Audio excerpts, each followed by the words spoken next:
That was not the result that I was hoping. Do I smell fire? That's me. Sorry, I opened the Twitter app on my phone. Let's go! Do you have a humiliation kit? This is all I ask you to do. I'm having a great finger flick. You're allowed to show up. This team is ruining my life.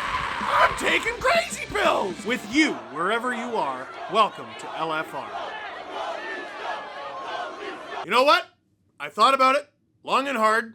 This is going to be a one-taker. But first, this LFR is brought to you by Coho. Coho is helping over 2 million Canadians make financial progress by giving them the tools to make their money grow and make life better every single day. Coho helps you spend, save, and borrow. Earn 2% cash back on groceries, transportation, and food. When you commute downtown as often as I do, it's nice to earn that sweet cash back on my transit fees. Plus, earn interest with Coho too. Coho offers the highest interest rate in Canada of up to 4% on your entire balance. No promo rates and no balance minimums. Coho is the one app for both your money and your life, powered by MasterCard. So join the over 2 million Canadians on Canada's highest rated financial app and get 2 months free of the Everything plan. Just click the link in the description and use the code DANGLECOHO, DANGLEKOHO.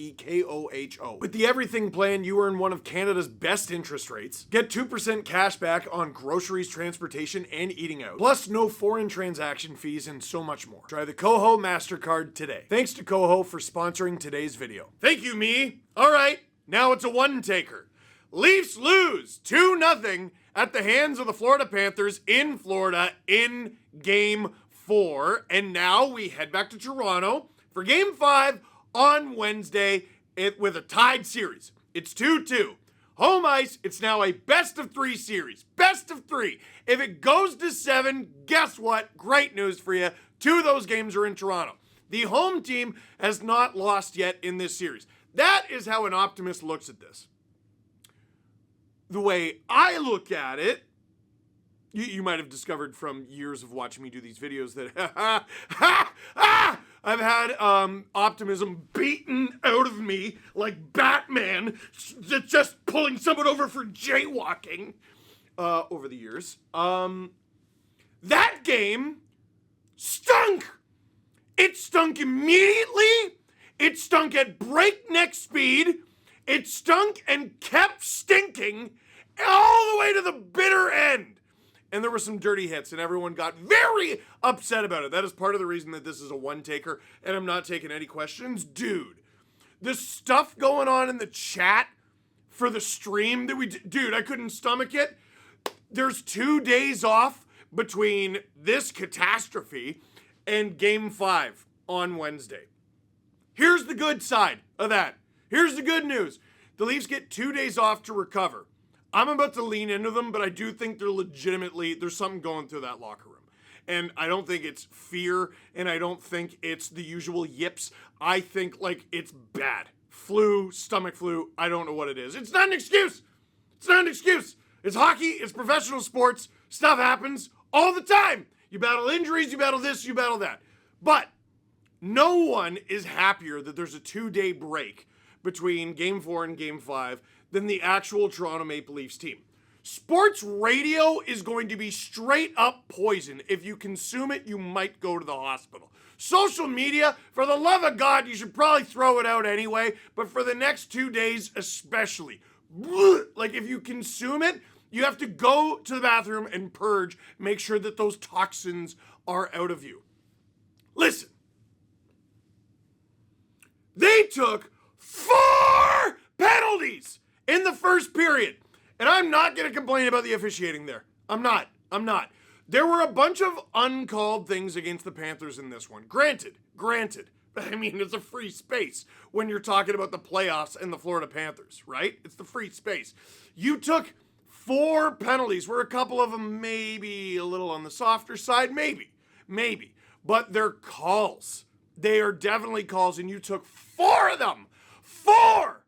And on the 4th one, the Panthers scored. Of course they did. Joseph Woll and the penalty killers were pulling off miracles in the middle of all that. Miracles! We didn't even know that Joseph Woll's greatest miracles were yet to come in this game. Oh man, the Panthers have 12, 13, 14 shots. Oh, they finally scored, and it's for Hagee, and we're sad about it. Joseph Woll is the only guy in that locker room who, well, maybe Chris Tannen. No, Joseph Woll. Only Joseph Woll. The rest of you, I don't want to hear a thing out of you. Stop by Woll was said more than the and during the stream that I did for this game on the SDPN YouTube channel. Excuse me while I plug that. You're not recovering.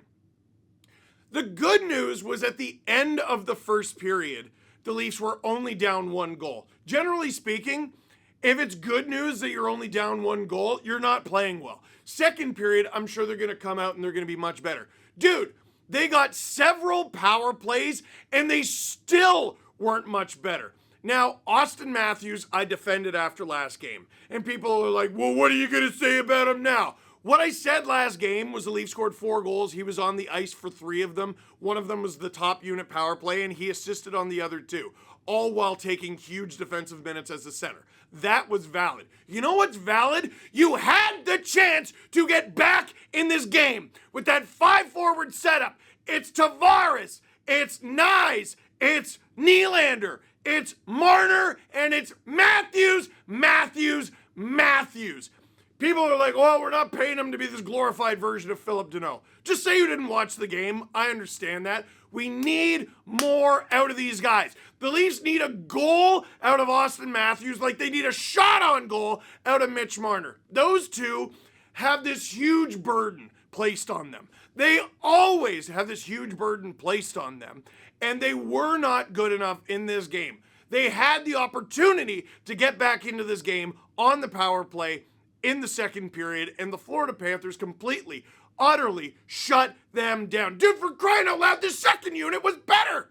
The second unit might have had more chances than the top unit. You would have been justified starting the second unit instead of the top one.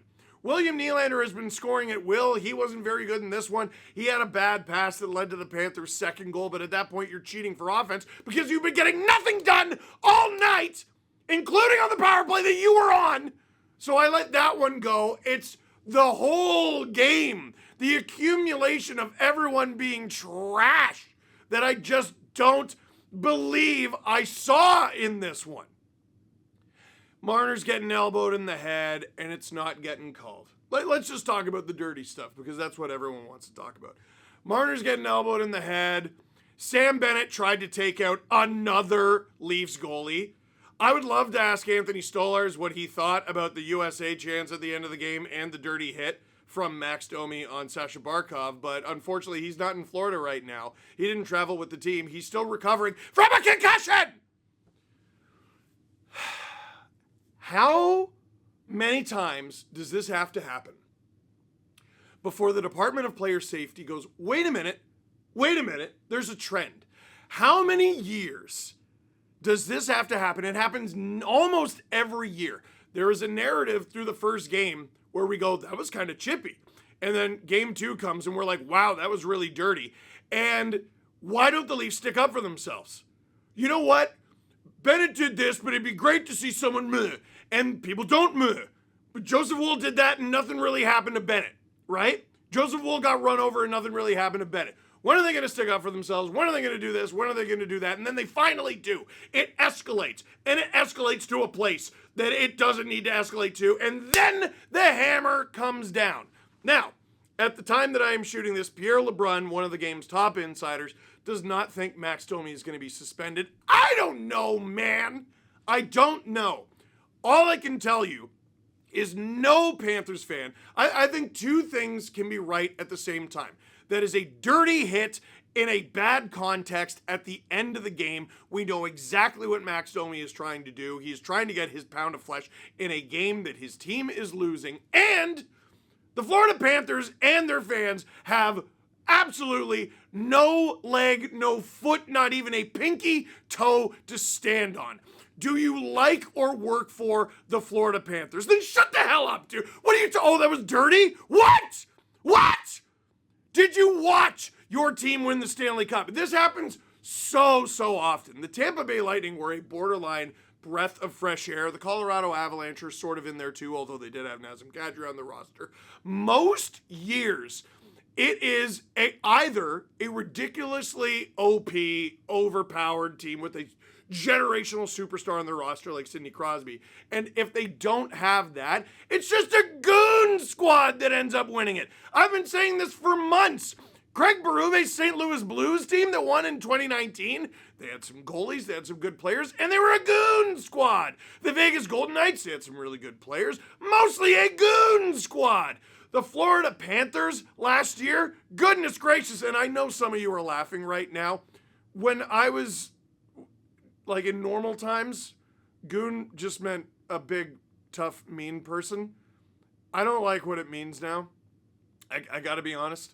I was gonna call the video something with, there's a movie called, oh my God, they made a sequel to them. Anyway, listen, this is what the NHL rewards.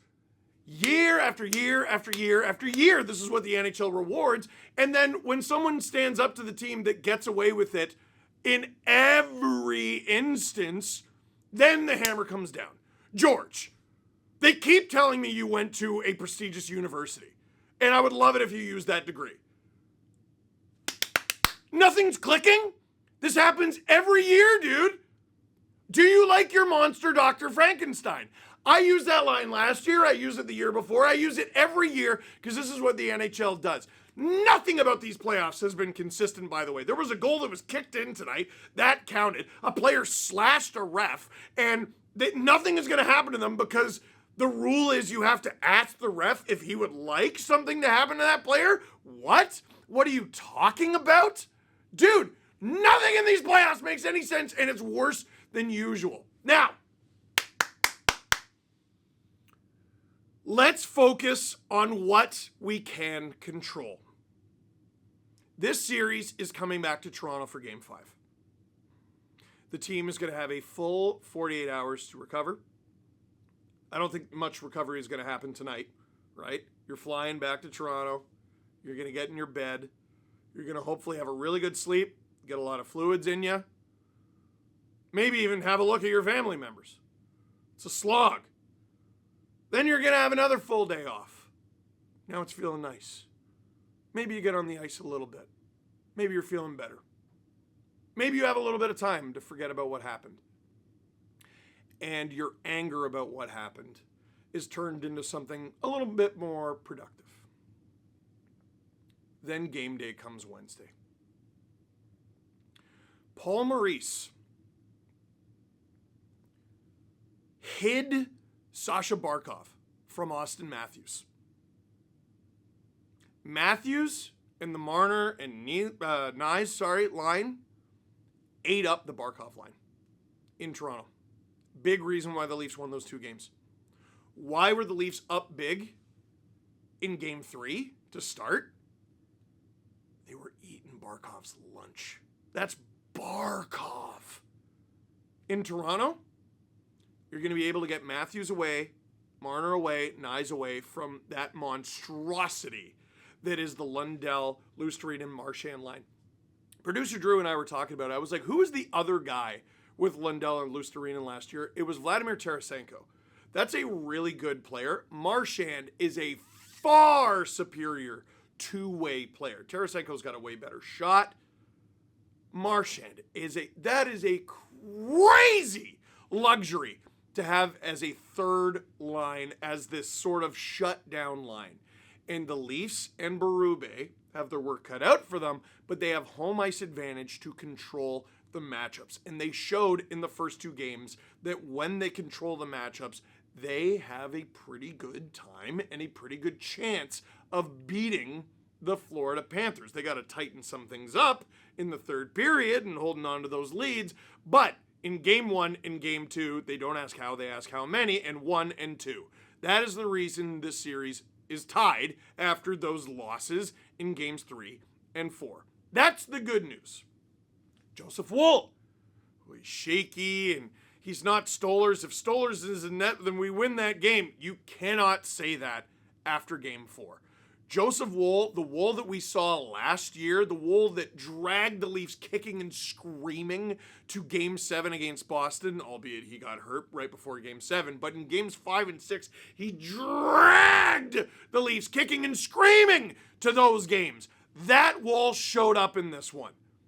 The Leafs were a shot away for 50 minutes somehow in this game, despite playing probably their worst game of the playoffs. Yeah, there was that 4-0 game against Ottawa. Somehow this is the second time the Leafs have been shut out.